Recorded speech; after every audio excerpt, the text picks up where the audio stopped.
ठीक है, तो हम लोगों ने इसमें एलपी पढ़ रहे थे। तो एलपी में हम लोगों ने ये देखा था कि जब कभी भी कोई लाइन होती है इस तरीके से, आप उसको जब कभी ग्राफ पे बनाते हैं तो हमेशा क्या बनती है, एक स्ट्रेट लाइन। सही है। और ये बनाना हमें आता है। इसमें कैसे बनाते हैं पीयूष? एक्स की वैल्यू रख देते हैं, फिर एक वेरिएबल को पहले अकेला कर, तो वाई को आप या एक्स को किसी एक को डिसाइड कर लीजिए, किसको अकेला करना है उसको अकेला कर देते हैं। 5 - x, फिर उस x में वैल्यू रखे चले जाते हैं। ठीक है, तो let x equal to 0, x equal to 3, x equal to 5। प्रॉड आती है वैल्यूज की। कितने भी वैल्यूज रख सकते हो और कैसी भी वैल्यूज रखते हो, ऑड इवन का कोई हिसाब किताब नहीं है, कैसे भी रख सकते हो, टू रख सकते हैं अच्छा। ठीक है। अच्छा, जब x इक्वल टू 0 है तो y इक्वल टू कितना हो जाएगा भाई? 5 - 0 5 हो जाएगा। बहुत बढ़िया। तो y कितना हो जाएगा आपके पास? 3। यहाँ y कितना हो जाएगा? 0। फिर आप इस तरीके से एक टेबल भी बनाते हैं। दो वैल्यूज की रिक्वायरमेंट होती है। ठीक है, x का वैल्यू 0, y का वैल्यू 5, x का वैल्यू 2, y का वैल्यू 3, x का वैल्यू 5, y का वैल्यू 0। फिर आप क्या बनाते हैं, इस तरीके से एक ग्राफ ड्रॉ करते हैं। ठीक है, लेट क्या आ रहा है योगेश तुम? मेरे बात बताया करो यार, कोई भी मेरे बात बताया करो, मेरे से पहले आ जाएगा। 1 2 3 4 5 -1, यहाँ ध्यान दो। -3 -2। योगेश आप उधर बैठिए थोड़ा सा। भविष्य कम दस साइड। यहाँ पे 1, यहाँ पे 2, यहाँ पे 3, यहाँ पे 3। कोई बात, यहाँ ध्यान दो। ठीक है, ये आपके पास रहेगा -1, यहाँ रहेगा -2, ये रहेगा आपके पास -3। हाँ जी, अब x की वैल्यू कितनी है? 0। y की वैल्यू कितनी है? 5। तो 5 बना देते हैं। तो यहाँ एक पहला पॉइंट बनेगा। x की वैल्यू 2, y की वैल्यू 3, तो लगभग यहाँ कहीं है। x की वैल्यू 5, y की वैल्यू 0। इस तरीके, और इस तरीके से इनको ज्वाइन करते हुए क्या बनेगी, ये लाइन। और ये जो लाइन हम बनाएंगे ये डार्क होगी, है ना? डार्क होगी। डार्क होने का मामला बड़ा ही क्लियर बताया था मैंने कि भाई मान लीजिए जैसे आपके पास इक्वेशन है x + y = 5। ये एक लीनियर इक्वेशन है इन वन वेरिएबल या इन टू वेरिएबल? इन टू वेरिएबल। दो दो वेरिएबल का इस्तेमाल है। अब दो वेरिएबल की इक्वेशनों की खासियत ये होती है कि इसमें जो सॉल्यूशंस होते हैं वो अनगिनत होते हैं। ठीक है, जैसे मैं आपसे कहूँ भाई x और y को प्लस करके 5 आना चाहिए, तो x और y क्या होंगे? तो आप कह सकते हो भैया 0 और 5 होंगे, 2 और 3 होंगे, 5 और 0 होंगे, या 1 और 4 भी हो सकते हैं। तो अब आप खुद भी समझिए कि जो टेबल के अंदर जो लिखा रहता है मामला, ये सॉल्यूशंस होते हैं एक्चुअली। ये कोई 3 सॉल्यूशन है, होते हैं अनगिनत है। ऐसे तो भैया 6 और -1 भी आएगा सॉल्यूशन, क्योंकि इनको भी प्लस करके कितना आता है? 5। तो बिल्कुल आएगा। और अगर आप नंबर लाइन पे अगर देखें तो आप खुद भी गौर करेंगे। देखो x की वैल्यू 6, y की वैल्यू -1, तो देखो लाइन पर ही आ रहा है। और जितने भी सॉल्यूशन होंगे ना आपके, जैसे आप कहोगे भैया 7 और -2 भी आएगा, हाँ बिल्कुल आएगा। भैया 4 और 1 भी आएगा, बिल्कुल। तो देखो x की वैल्यू 4, y की वैल्यू 1। देखिए भैया 1 4 भी तो आ सकता है। हाँ जी, 1 और 4। ये लाइन ही इस तरीके से डिजाइन होती है कि जितने भी सॉल्यूशन है ना वो सारे के सारे इसी लाइन पे आते हैं। और भैया जो सॉल्यूशन नहीं है, मान लीजिए कोई तुक्के से कोई ऐसा बोल लग जाए 2 और 2, तो देखो वो नहीं आएगा। ये रहा 2, ये रहा 2, देखो रह गया। तो जितने भी सॉल्यूशन है वो सारे के सारे इसके अंडर आते हैं। योगेश क्या, कहाँ ध्यान है भैया? इधर आ जा, तू इधर आ मेरे सामने। अरे तू मेरे सामने, तू मेरे को दिख रहा, उधर आ। अरे चेयर है यहाँ पर, तू आ जा बस। इधर बैठे, मेरे सामने बैठे। हाँ भाई, तो यहाँ पे ठीक है। तो कितने जितने भी सॉल्यूशन है वो सारे के सारे आपके नंबर लाइन पे जरूर आएंगे, मतलब ये इस लाइन पे बनेंगे। और जो सॉल्यूशन नहीं है वो लाइन पे नहीं आएंगे। ठीक है, फिर इसके बाद हम लोगों ने इनइक्वालिटी सीखा था कि भाई x plus y less than 5। मतलब इनइक्वालिटी बेसिकली 4 तरीके की है। Less than, equal to, greater than and greater than, equals to. ये 4 तरीके के सिंबल्स का इस्तेमाल होता है। ठीक है, अच्छा जी, अगर मान लीजिए मैं x plus y equal to 5 लिखूं तो लाइन बनती है, मतलब इसका सॉल्यूशंस लाइन के अंडर शो होता है। और x plus y less than 5, ये जो होता है ये एरिया होता है कोई, मतलब इसके सॉल्यूशन जो होते हैं वो एक एरिया में समाते हैं, एक रीजन में समाते हैं, और उस रीजन को बोला जाता है फिजिबल रीजन। ठीक है, या ऑप्टिमल रीजन भी बोल देते हैं उसको। अच्छा जी, अब इनइक्वालिटी में ये वाला जो है ये आपके पास किसका सिंबल है? Less then. ये लेस देन का। ठीक है, बात बड़ी सिंपल है, जैसे मान लीजिए आप ऐसे लिखते हैं, तो अगर मैं आपको बोलूं इसको पढ़ो तो 4 इज लेस देन 5, आप लेफ्ट साइड से पढ़ेंगे हमेशा और क्लियर रहेगा। हालांकि भैया इसको 5 ग्रेटर देन 4 भी तो बोल सकते हैं, तो ग्रेटर देन का सिंबल होना चाहिए। देखो वो आप मैथमेटिकल लॉजिक लगा रहे हो उसमें। अंग्रेजी या कोई भी लैंग्वेज हो, मतलब कोई भी तो नहीं, बट इंग्लिश लैंग्वेज को लेफ्ट साइड से पढ़ते हैं, और ये नंबर जो है वो इंग्लिश लैंग्वेज के, तो लेफ्ट साइड से ही पढ़ना। 4 इज लेस देन 5, इसलिए आपके पास लेस देन का सिंबल है। अच्छा जी, अब इक्वल टू x, इसका मतलब क्या होता है? 4 जो है वो छोटा है या बराबर हो सकता है किसके? x के। तो अब आप बताइए x की वैल्यू क्या क्या हो सकती है योगेश भाई? नेगेटिव इन्फिनिटी से लेकर, मतलब 0, 1, 2, 3 और 4, बस, क्योंकि नीचे इक्वल टू है तो 4 तक आएगा। अगर नीचे इक्वल टू ना होता तो 4 नहीं आता, 4 से कम होता है। सही है, तो इस बात को थोड़ा ध्यान रखिए, लेस देन और लेस देन इक्वल टू का यही महत्व है। उसमें मतलब वो जो इक्वल जिसके भी है ना, वो जैसे मान लो 5 एस के, तो मतलब एक्स की वैल्यू 5 भी हो सकती है अगर चाहे, मतलब इक्वल टू भी आ रहा है और कम भी हो सकती है। ठीक है, मतलब एक्स की वैल्यू ग्रेटर देन होगी आपकी 5 से। ठीक है, 5 छोटा होगा एक्स। ओके, ठीक है। अब थोड़ा सा रीजन की बात कर लेते हैं भैया, इस वाले रीजन को कैसे दिखाओगे? X plus y less than 5, इसको कैसे दिखाएंगे और इसको कैसे दिखाएंगे? तो देखो इस वाले में, अब आप बताओ इस वाले में क्या मतलब सिर्फ लेस देन है या लेस देन इक्वल टू 5 भी है? सिर्फ लेस देन है, तो इसमें मतलब इक्वल टू 5 वाले को नहीं लेना। अच्छा, आप मुझे एक चीज और बता दो, इक्वल टू 5 वाला जो है वो किसके द्वारा रिप्रेजेंट होता है? लाइन के द्वारा, इस बात को ध्यान रखिएगा। अब जब आपको इसका ग्राफ बनाना होगा ना, मतलब इसका एरिया निकालना होगा, तो आपका सबसे पहला स्टेप होगा कि आप इसको इक्वल टू मानकर लाइन बना देंगे। तो मेरे ख्याल से लाइन अभी थोड़ी देर पहले हमने बनाई थी, तो लाइन कुछ ऐसी बन रही थी हमारी। सही है, ठीक है, जहां पे ये 1, यहाँ 2, यहाँ 3, यहाँ 4 और यहाँ 5 आ रहा था। ठीक है, यहाँ पे आपके पास 1 था, 2, 3, 4 और 5 आ रहा था। हमने थोड़ी देर पहले बनाई थी, तो भैया ये लाइन तो बन जाएगी, चलो ठीक है। भैया पर ये कैसे रीजन शेड होगा? ये तो इक्वल टू वाली बात होगी, मतलब ये तो आपने ये वाला बना दिया, इसमें रीजन क्या शेड होगा? रीजन अभी हम शेड करेंगे। अब आपको क्या करना है, अगर ये रिप्रेजेंट कर रहे हो आप, तो या तो ऊपर वाला रीजन शेड होगा, आंसर आंसर मतलब ये जैसे आपको कॉपी का पेज है, तो या तो ऊपर वाले पार्ट को मान्यता है। अब मतलब आपका कॉपी का पेज 2 भागों में बटा है बस, एक तो ये वाला भाग और एक ये पूरा। ठीक है, मतलब आपका जो रीजन होगा वो कुछ इस तरीके का है, या तो ये वाला और या तो ये वाला, 2 भागों में बस। ये कार्टेशियन प्लेन कोई महत्व नहीं रखता।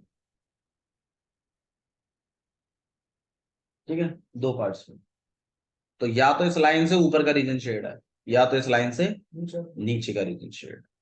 वो हम देखेंगे कौन सा वाला रीजन शेड है। ठीक है, अच्छा जी, अब कैसे पता चले कि कौन सा रीजन शेड है? आप क्या करिए, आपको जो इक्वेशन दी हुई है, इस लाइन से ऊपर का या इस लाइन से नीचे का कोई एक पॉइंट उठाकर इसमें डाल के देखो। अब आप पहले बताओ तो सही, x plus y less than 5 के सोल्यूशन क्या क्या होंगे, ये तो बता दो, थोड़ा हिंट तो दे दो। एक्स और वाई को प्लस करूं तो 5 से कम रहे, तो बताइए। 1,1, 2,2 भी चल जाएगा, -1, -3,1, -3,1 भी चल जाएगा। तो ऐसे बहुत सारे सॉल्यूशंस हैं, लेकिन वो सॉल्यूशंस कौन से एरिया से बिलोंग करते हैं वो बड़ा मैटर करेगा, ऊपर वाले से या इसके नीचे वाले से। तो आपको क्या करना है, उसमें आपको कोई पॉइंट उठा के डाल के देखना है। भैया हम कौन सा पॉइंट उठा के डाल के देखें, आप बस इस चीज पे गौर करिए कि लाइन वाला ना हो पॉइंट, नीचे वाला हो या तो ऊपर वाला हो। तो चलो मैं ये वाला पॉइंट उठा के डाल के देख रहा हूँ, इजी टू सॉल्व होना चाहिए, कोई सा भी पॉइंट डाल सकते हैं, कोई दिक्कत नहीं, और डाल के दिखाना भी नहीं है। मैं तो आपको बता रहा हूँ 12वीं क्लास के बच्चों डायरेक्ट रीजन शेड होगा बस। तो आपको डालिए इसमें 1,1, तो 1+1, 2 की वैल्यू 5 से छोटी है, ये बात सही है कि गलत है? सही ये बात बिल्कुल सही है। तो अगर बिल्कुल सही है ये बात, तो उसी रीजन को क्या कर दीजिए, शेड कर दीजिए। 5 से छोड़ो तो 4,4 क्या जी? 4,4 4,4 देखो यहाँ पर पड़ेगा वैसे तो भाई 4,4 डाल देते हैं। हाँ भाई, 4+4 8, 8 की वैल्यू 5 से छोटी, ये बात सही है गलत है? ये बात गलत है, तो उस वाले रीजन को शेड मत करो। 5 से तो नीचे है ना। भैया प्लस करके 5 से नीचे होना चाहिए, ये कह रही है इक्वेशन। ये एक्स और वाई को प्लस करूं तो 5 से छोटा हो, 4 और 4 डाल रहे हो तो 8 आता है, 8 की वैल्यू 5 से छोटी नहीं है। ठीक है योगेश, क्लियर है? तो आपको लाइन मतलब अगर आपको इसका ग्राफ बनाना है तो प्रोसेस क्या है कि आप इसको इक्वल टू में कन्वर्ट कर लोगे और लाइन बनाओगे जैसे बनाते हैं। उसके बाद फिर आप रीजन शेड करोगे कि ऊपर वाला या नीचे वाला रीजन। उसके लिए क्या करेंगे, रीजन कौन सा निकालना है, उसके लिए आप वो पॉइंट लोगे और उस पॉइंट को डाल के देखोगे, और अगर वो पॉइंट बिल्कुल मतलब वो सेटिस्फाई कर रहा है तुम्हारी इक्वेशन को, तो उसी रीजन को शेड कर देना, और अगर नहीं कर रहा है तो पल्ले वाले को शेड। बोलो भाई, ठीक है? यहां तक क्लियर है? कंचन समझ में आ रहा है? ठीक है, तो इसी चीज पे आप गौर करेंगे, या तो ऊपर वाला रीजन या तो नीचे वाला रीजन। अब यहाँ पे 1,1 हमने डाल के देखा तो हाँ सेटिस्फाई हो रहा है। अच्छा जी, लेकिन साइन किसका है, लेस देन का, इक्वल टू का तो नहीं है ना। अब आप बताइए, रीजन तो चलो आपने शेड कर दिया, क्या इस लाइन को भी मान्यता देनी है क्या? नहीं। आंसर है नहीं, क्योंकि इक्वल टू तो है नहीं। तो आप ये वाली जो लाइन बनाएंगे, ये डॉटेड लाइन बनाओगे आप। कैसे बनाओगे लाइन? डॉटेड, कुछ इस तरीके की लाइन बनेगी, मतलब डार्क लाइन नहीं बनानी आपको, और एरो लगा देना दोनों कि आप इस लाइन को छोड़ रहे हो, इस लाइन को नहीं मान रहे, क्योंकि इक्वल टू नहीं है। अगर इक्वल टू होता तो आप बताइए लाइन डार्क बनती है या फिर डॉटेड बनती है? आंसर है डार्क बनती है, क्योंकि आप वो लाइन के पॉइंटों को भी सॉल्यूशन मानोगे। आगे होगा मेरे ख्याल समझ में? ठीक है, ये सब आपने 11th क्लास के अंदर पढ़ा हुआ है। अच्छा जी, अब इसके बाद कुछ सिंपल से फैक्ट्स जो कि हमें पता होने चाहिए, जैसे कि ये आपके पास 0 हो गया, यहाँ 1, यहाँ 2, यहाँ 3, ये लेट इट बी 1, यहाँ 2, यहाँ 3, और ये -1, -2, माइनस, यहाँ भी -1, -2, माइनस। अब अगर मैं ऐसी लाइन बनाऊं, मतलब जो ये वाली लाइनें होती हैं, इक्वेशन है, कुछ के तो आपको प्रॉपर वो टेबल सा बनाना पड़ेगा, जो ये वाली लाइनें होती है देखो, इनका तो टेबल ही बनता है। इसका तो हमारे पास कोई एक्सक्यूज है नहीं, इसमें एक वेरिएबल को अकेला करिए, एक्स को परे के भेजिए, वैल्यू डालिए, 2-3 पॉइंट निकालिए, ऐसा टेबल बनाइए। इसी के थ्रू हो सकता है ये काम, और कोई तरीका नहीं है इसका। लेकिन जो ऐसी इक्वेशन होती हैं, लाइनों की ऐसी इक्वेशन भी होती है सिंगल वेरिएबल वाली, ये डायरेक्टली बन जाती है, इसके लिए कोई टेबल वेबल ना बनता। अब x = 3 है, ये लाइन को आप ग्राफ में ऐसे प्लॉट करोगे कि x कितने पर कटना चाहिए, 3 पर, तो x 3 पर कहां पर है, ये रहा, तो आप ऐसे बनाओगे लाइन, और इस लाइन की इक्वेशन क्या होगी, x = 3। अब अगर मैं कहूं x = -2, तो कहां बनेगी लाइन, इस तरीके से, x = -2। अच्छा, इसी तरीके से भी अगर मान लो y = -2 आ जाए, तो y एक्सिस पे कटे -2, तो ऐसे कटे, समझ में? तो मतलब जो सिंगल वेरिएबल है उनको आप डायरेक्टली प्लॉट कर सकते हैं। अच्छा जी, इसी तरीके से आप बताइए y एक्सिस, मतलब y = 0, मतलब y एक्सिस कहाँ कटनी चाहिए, 0 पर, तो भाई ये वाली लाइन ही तो काट रही है। अब आप बताइए यार, ये वाली लाइन तो आपकी x एक्सिस हुआ करती थी, तो बिल्कुल x एक्सिस की इक्वेशन क्या है, y = इसी तरीके से ऐसी वाली लाइन भी आ रही है, ये x एक्सिस को काट रही है कितने पे, 0 पर, तो x इक्वल टू 0 जो कि y एक्सिस है, ये इसकी इक्वेशन है। तो आपको x एक्सिस और y एक्सिस की इक्वेशन पता होनी चाहिए। ठीक है, देखो बेसिक जितना अच्छा होगा ना चैप्टर उतना फास्ट हो जाएगा, जितना बेसिक कमजोर होगा फिर आपको समझ नहीं आएगा। ठीक है, ये तो हम लोग एक एक लाइनें बना रहे थे। अच्छा, अगर इस तरीके का मामला हो तो भैया इस लाइन को कैसे बनाएंगे? ये इनइक्वालिटी वाली लाइन है या इक्वल टू वाली लाइन है? ये इनइक्वालिटी इनइक्वालिटी वाली लाइन है। इनइक्वालिटी में इक्वल टू के साथ चल रहा है काम। तो लाइन डार्क बनेगी डॉटेड बनेगी? डार्क बनेगी, क्योंकि नीचे क्या लगा हुआ है? इक्वल। समझ में आया? अच्छा, अगर इसकी जगह अगर मैं ऐसा लिखता तो लाइन डार्क बनेगी डॉटेड बनेगी? डार्क बनेगी, और सिर्फ लाइन ही बनेगी, कोई रीजन शेड नहीं होगा, क्योंकि ग्रेटर देन लेस देन में होता है रीजन शेड। इक्वल टू में तो सिर्फ सीधी क्या बनती है? लाइन। ये बात अपने दिमाग में उतारिए। ठीक है, अच्छा जी, आइए इसको बना लेते हैं। यहाँ पे 0, यहाँ 1, यहाँ पे 2, यहाँ पे 3, यहाँ पे 4, यहाँ पे -1, -2, -3, यहाँ पे 1, 2, 3, यहाँ पे -1, -2। हाँ भाई, x इक्वल टू 3, x कटे मतलब इसको बनाने के लिए पहले क्या बनाना है आपको? लाइन तो बनाओ, तभी तो रीजन शेड करेंगे। x इक्वल टू 3 कहाँ बनेगा भाई? इस तरीके से 3 पे कटेगा x, और आप इसको x इक्वल टू 3 ही लिखोगे। लाइन बनाती है आप उसकी पहचान लिखते हो कि क्या है ये, x इक्वल टू 3। फिर अब आपको रीजन शेड करना है। अब आप बताइए x इक्वल टू 3 इसका मतलब क्या है? x की वैल्यू 3 से बड़ी हो। समझने की बात है, पॉइंट पे मत भागो, आप समझिए पहले। x की वैल्यू 3 से बड़ी है। अब आप बताइए इधर वाला रीजन शेड करूं कि इधर वाला रीजन शेड? बिल्कुल इधर वाला। x की वैल्यू 3 से बड़ी तो 4, 5, 6 इन पे ही आएगी, तो इसका मतलब इधर वाला रीजन शेड होगा। नहीं है? अच्छा, रीजन जो शेड करते हैं हम लोग, जैसे ये कॉपी का पेज है, तो भाई ये वाला रीजन जब आप शेड करोगे तो आप बताइए, ये बाउंड रीजन भी दो तरीके के हैं, एक बाउंडेड, एक अनबाउंडेड। बाउंडेड का मतलब होता है बंद, अनबाउंडेड का मतलब होता है जो बाउंड नहीं है, मतलब खुला हुआ। तो भाई अब आप बताइए, ये वाला रीजन जो मैंने शेड किया, ये बाउंडेड है या अनबाउंडेड है? अनबाउंडेड। इसके कितना है? एंडलेस है, ये कुछ पता नहीं है। ये तो कॉपी का पेज है, ठीक है, तो ये अनबाउंडेड। क्लियर? अच्छा जी, अभी तो हम एक ही एक लाइन प्लॉट कर रहे हैं। अब क्या होगा ना, 2-3 लाइनें एक साथ प्लॉट होंगी। मतलब ये है कि ये लाइन भी आ जाएगी आपकी, ये वाली, फिर ये वाली भी आ जाएगी, फिर कुछ ऐसा भी आ जाएगा। ये 3 लाइन है एक ही साथ प्लॉट है। ये अपना रीजन लेके आएगी, ये अपना रीजन लेके आएगा, ये अपना रीजन लेके आएगा, और तीनों में जो कॉमन रीजन होगा उसको आप शेड करते हो, और उसको कहते हैं कॉमन रीजन, और वो ही कहलाता है फिजिबल कॉमन रीजन। ठीक है, ओके।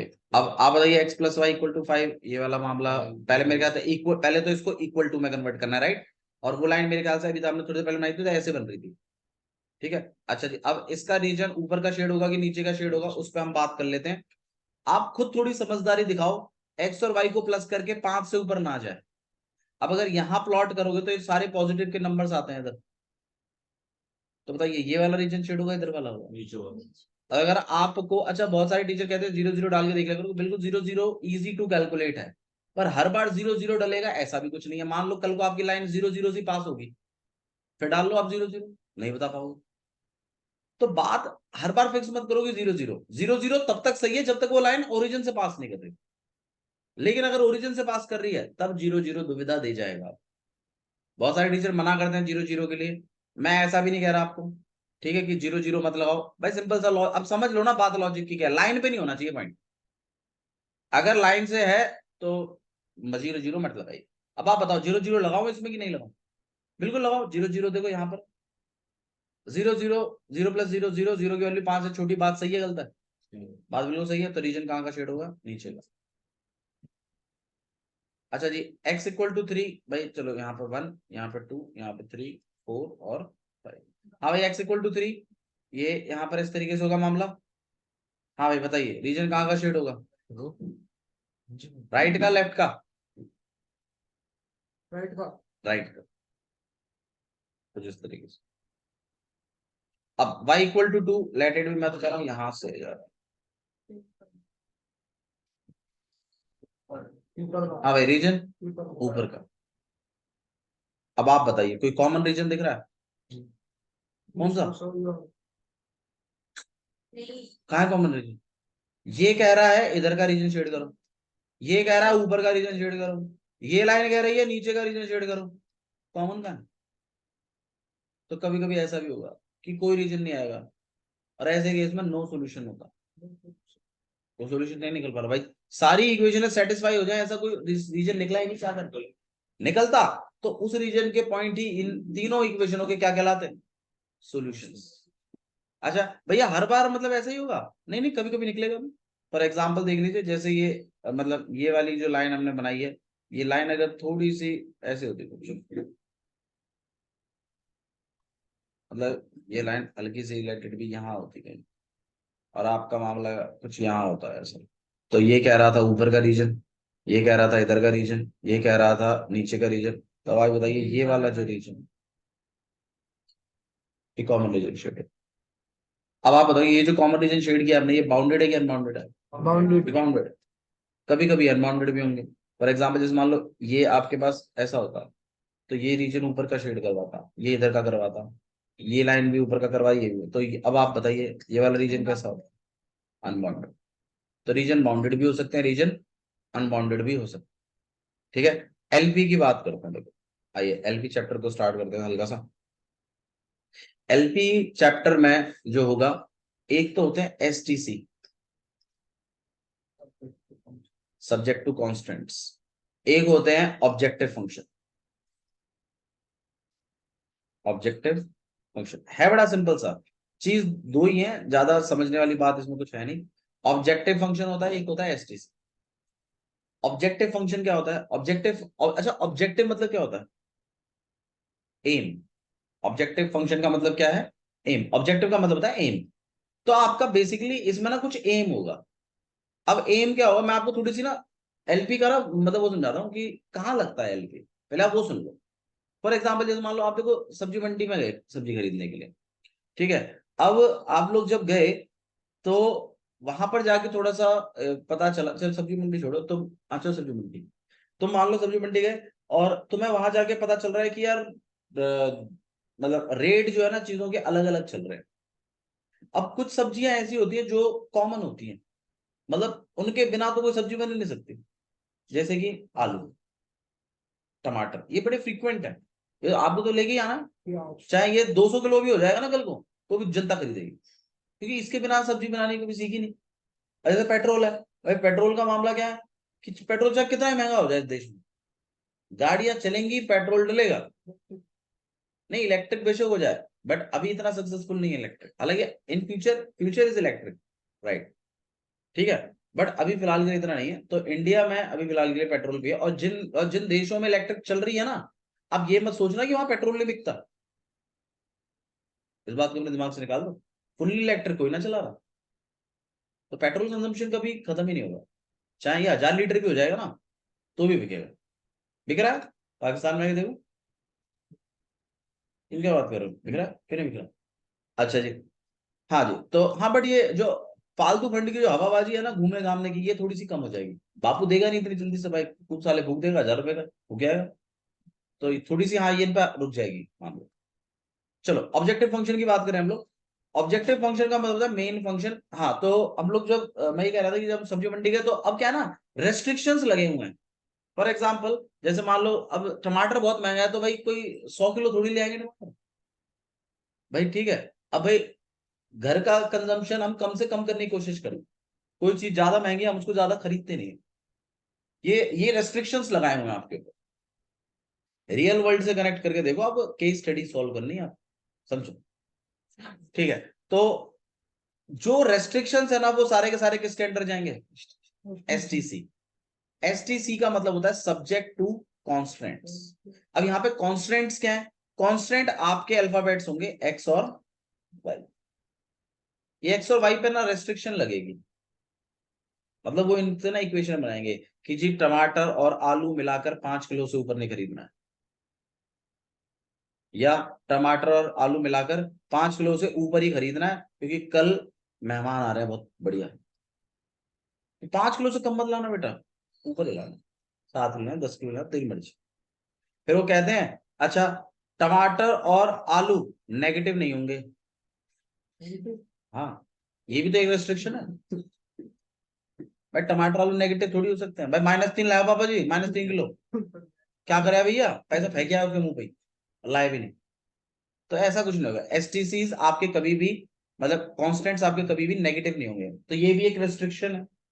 ऐसी अलग अलग रेस्ट्रिक्शन है कि भाई मतलब जो अब जैसे मान लो कोई और कंडीशन उसने लगा दी कि भाई ये घर में या फिर कहीं भी आप जो भी आपका स्टोरेज है उसमें मतलब इससे ज्यादा अमाउंट आप या कैश कैश इतना अलाउ नहीं करता कि भाई x2x+5y आपके मतलब 200 रुपए से ऊपर मतलब या फिर कम ही रखना है। 200 रुपए से ज्यादा खर्च नहीं करना है इस पर।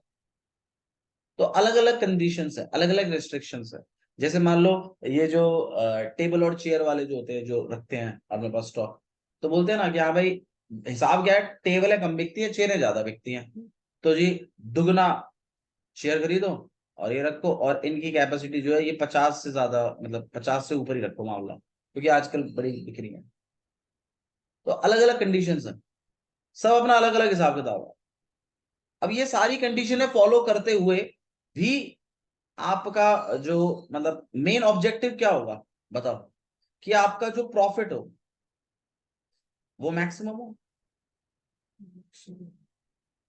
तो Z Z is the objective function, मतलब उद्देश्य। वो आपका कभी मैक्सिमम होगा, कभी मिनिमम भी होता है। मिनिमम क्या होता है, मान लो इलेक्ट्रिसिटी वेस्टेज है, उसको मैक्सिमम करेंगे मिनिमम करेंगे, उसको मिनिमम करेंगे। तो मैं भाई तो कुछ चीजें जिन पे तो हम रोक ही नहीं सकते भाई। जैसे मान लो भाई गर्मी है तो भाई एसी चले गई, भाई प्रोजेक्टर है पढ़ाना है तो भाई प्रोजेक्टर की बिजली भी लगेगी लगेगी। बट हाँ दूसरी क्लास खत्म होगी तो इस दौरान जैसे कंप्रेसर ऑफ करिए पानी का भाई, ठीक है, और ओआर बंद आरओ बंद कर दो। तो इस तरीके से अलग अलग वेस्टेज बचाने की कोशिश भी होती है। तो ऑब्जेक्टिव फंक्शन होता है ये पॉजिटिव, ये मैक्सिमम भी हो सकता है, ये मिनिमम भी हो सकता है। इसमें ऐसा कुछ नहीं कि हमेशा मैक्सिमम ही होगा। तो इसको जेड से डिनोट करते हैं। और यहां पर ना एक फंक्शन लिखा रहता है कि जैसे मान लो वो फंक्शन कुछ भी होता है 500x और +200y, तो ये इसको मैक्सिमम कराना है। अब क्या करते हैं ना, वो इन एसटीसीज द्वारा एक रीजन निकालते हैं, और उस रीजन के एक थ्योरम है इसके अंदर कि अगर आपका बाउंडेड रीजन आया है, अगर आपका कैसा रीजन आया है बाउंडेड, तो आपकी मैक्सिमम या मिनिमम वैल्यूज कॉर्नर पॉइंट्स पे पाई जाएंगी। ये थ्योरम है, इसके अंदर एक थ्योरम यूज हुई है। वो थ्योरम ये कहती है कि अगर आपका रीजन बाउंडेड है तो आपके जो मैक्सिमम या मिनिमम जो भी वैल्यू होगी ना, वो हमेशा कहाँ एग्जिस्ट करेगी, कॉर्नर पॉइंट्स। अब कॉर्नर पॉइंट्स 4 होंगे, 2 होंगे, 1 होगा, वो डिपेंड करेगा। अच्छा, और जब रीजन आपका अनबाउंडेड होगा, अनबाउंडेड होगा तो भी उसने कुछ बताया है, वो हम तब डिस्कस करेंगे जब वो कंडीशन आएगी। ठीक है, फिलहाल के लिए आपको अब समझ में आ गया होगा क्या क्या करना है हमें। सबसे पहले हमें अपने एसटीसीज कि इन इक्वेशनों का क्या बनाना है, एक ग्राफ। क्या बनाएंगे हम इसका ग्राफ। ग्राफ में आप कॉमन रीजन शेड करोगे, और आपकी कोशिश होनी चाहिए कि वो बाउंडेड ही रहे। ठीक है, अगर अनबाउंडेड फिर भी होता है तो हम उस पर समझाएंगे अनबाउंडेड को कैसे सॉल्व करता है। बाउंडेड होने के बाद फिर आप अपने ऑब्जेक्टिव फंक्शंस की वैल्यू सारे कॉर्नर पॉइंटों पे कैलकुलेट करके देखोगे, और जो भी आपको बोला है मैक्सिमम या मिनिमम, उसको आप मार्क कर लोगे। अब उसने एक कंडीशन और बोली है कि भैया मान लीजिए जैसे आप ऐसे बनाया, आप बिल्कुल सही बात है, आपने अपने कॉर्नर पॉइंट भी बना दी, तो एक्स वाई तो होंगे कॉर्नर पॉइंट। हाँ जी होंगे। पॉइंट से ही तो डिनोट करोगे, ए बी सी कुछ भी, मान लो जैसे 2,3 हो गया एक पॉइंट, एक हो गया 5,1, एक हो गया मान लो 3,4। और मैं अपने ऑब्जेक्टिव फंक्शन को कैलकुलेट कर रहा हूँ, मान लीजिए यहाँ पे 50 आ गया, यहाँ पे 15 आया, और ये भी कितना आ गया भैया 50। आपका ग्राफ कुछ ऐसा बना, एक लाइन ऐसे बनी, ठीक है, और एक लाइन कुछ इस तरीके से बनी। और ठीक है, और एक लाइन ऐसे। तो आपके चलो 4 पॉइंट लगा लेते हैं, डी लगा लेते हैं, ठीक है। और यहाँ पे 2,3 2,3 12,3 12,3 चलो ठीक है। तो एक पॉइंट ये हो गया, एक पॉइंट ये हो गया, एक पॉइंट ये हो गया, एक पॉइंट ये हो गया, और ये वाला रीजन आपने क्या कर लिया, शेड कर दिया। फिर आपने कैलकुलेट किया, लेट इट बी यहाँ 50 और यहाँ पे लेट इट बी 30। अब तो भैया आपके मान लो ये ए है, यहाँ बी है, यहाँ सी है, और ये डी है, ठीक है। अब भैया मान लो जैसे ए पे और सी पे दोनों पे गौर करो भैया, क्या है 85 है, सेम वैल्यू है, हाईएस्ट वैल्यू है, मैक्सिमम ही बोला था। तो भैया हम कौन से पॉइंट को माने, ए को माने कि हम सी को माने? तो आंसर है आप ए और सी को क्या कर लोगे, कनेक्ट कर दोगे, और इस लाइन पर पढ़ने वाले जितने भी पॉइंट हैं वो सब के सब इसके क्या है, मैक्सिमम वाले सॉल्यूशंस। मतलब कॉमन रीजन में आपका ऑब्जेक्टिव फंक्शन, हालांकि हिसाब से तो ऐसा होगा कि एक ही होगा, बट इन केस कभी कभी हो जाता है दो भी आ जाते हैं। तो दो अगर आ जाते हैं तो उन पॉइंटों को ज्वाइन कर देना है, और वो जो लाइन बन रही होगी ना, आप उसमें लिखोगे hence line A C contain, line AC is the solution of this objective function for maximum। ठीक है, आप उसको वहां पे लिखोगे इस बार, मैं लिख के दिखाऊंगा, डोंट वरी, हम क्वेश्चंस करेंगे इस। ठीक है, तो शुरू करें थोड़ा सा। चलिए क्वेश्चन स्टार्ट करते हैं हम लोग, फटाफट किताब निकाल लीजिए, क्वेश्चन निपटाएंगे।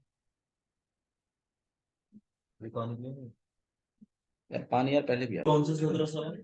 एक्सरसाइज 5.6 5.7 5.6 में 5.7। एनडी लेवल पढ़ाई करते हैं। चलिए इधर देखो, तो ये आपके पास, आप खुद गौर करिए, इसमें एसटीसीज ये रहे, 3 एसटीसीज हैं। रेस्ट्रिक्शन लगी हुई है एक्स प्लस वाई की वैल्यू 4 से कम और इक्वल होनी चाहिए, एक्स का वैल्यू आपका ग्रेटर देन होना चाहिए। एक्स इक्वल टू ग्रेटर, कौन सी एक्सेस है भाई, y axes, y equal to 0 x axes, greater than होना चाहिए एक्स। तो मतलब इस तरफ वाला रीजन शेड होगा जो आपका, अगर आप इधर दिखे तो इधर वाला, और y ग्रेटर देन है तो इसका मतलब ऊपर वाला, मतलब फर्स्ट है, मतलब फर्स्ट क्वाड्रेंट में जाएगा मामला सारा सारा। तो आइए चलिए बनाते हैं इसको।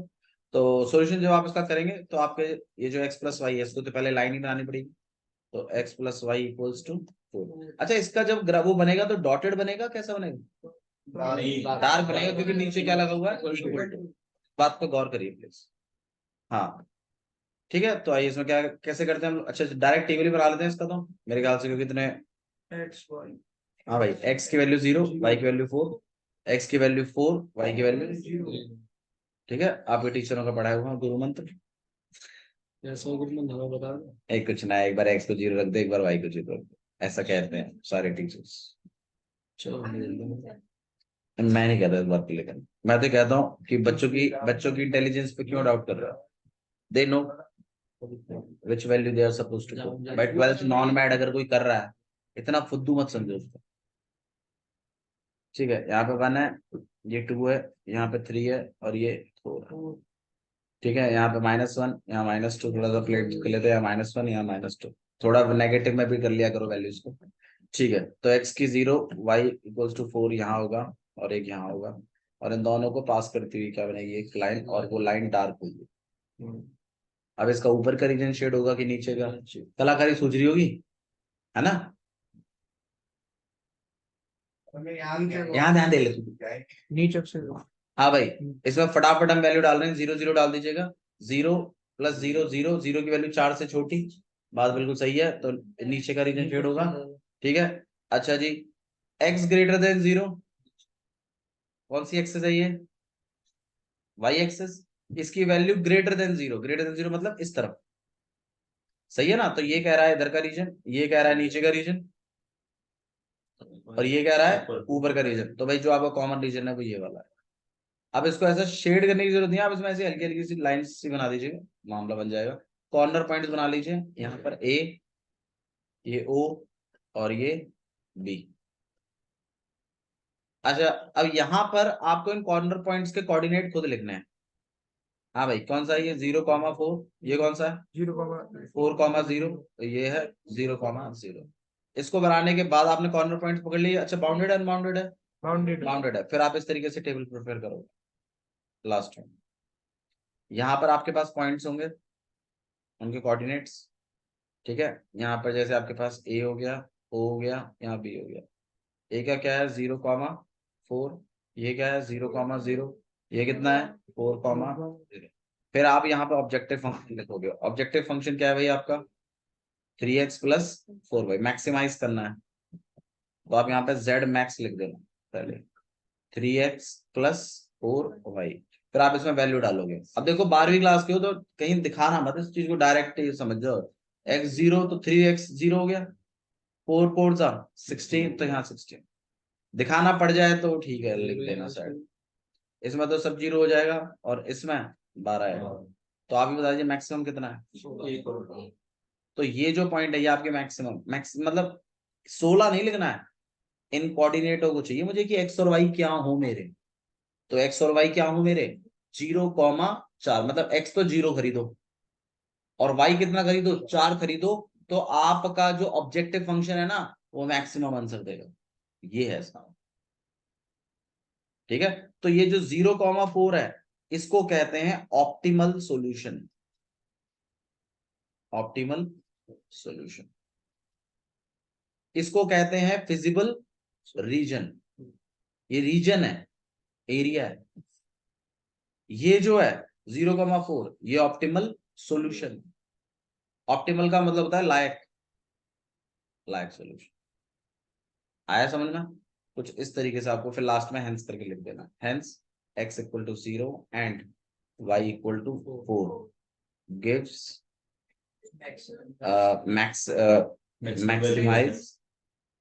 maximize z for 3x + 4। सुनना है? ऐसे तरीके से आपको कुछ करना, कम से कम स्टार्टिंग के 6 क्वेश्चन आप ट्राई करके फिर चेक करेंगे आपकी कॉपी।